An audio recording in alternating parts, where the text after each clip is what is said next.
በዚህ ዘመን ውስጥ እንዲህ ያለ ሬስቶራንት ውስጥ አንድ ሰው እንብላ ካለህ ይሄ ነገር ግብዣ ነው ወይስ ፕራንክ ነው ብለህ መጠራጠር አይቀርም። ወደ ምግቡ ተመለከቱ። ፍቅረኛሞች ያዘዙት የጎድን ጥብስ ነው።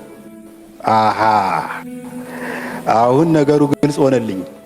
ጀለስ እንብላ ከማለቱ በፊት ስጋ እንደማልበላ በቂ መረጃ ሰብስቧል ማለት ነው። ያለምንም ኪሳራ በፍቅረኛው ፊት ለጋስ መስሎ ለመታየት እየሞከረ መሆኑ ገባኝ። በሌላ አነጋገር ጎድን ጥብሱን ሳያስበላ የቺኩን አንጀት ሊበላ ፈልጓል ማለት ነው። የተባረከ ይሁን ስጋ አልበላም አልኩኝ። ወይ ታድለህ አለች ልጅቷ።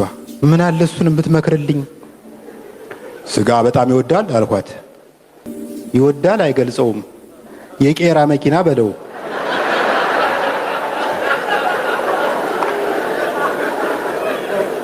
ሰውየው በጣም ተናደደ። ሴትዮዋ ቀጠለች። ስጋ ለመብላት ቶሎ እንደማያስረጅ ሰምቻለሁ። ስንት ዓመትህ ነው አለች። 43 ዓመቴ ነው አልሁ።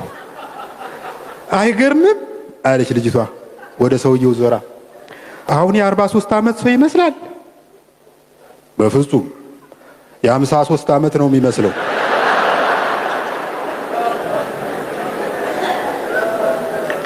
ሰውየው በቀላሉ ሊፋታኝ አልቻለም። እኔ የምልህ ሲል ቀጠለ። አቤት። ሁሌ አትክልትና ጥራጥሬ ነው የምትበለው?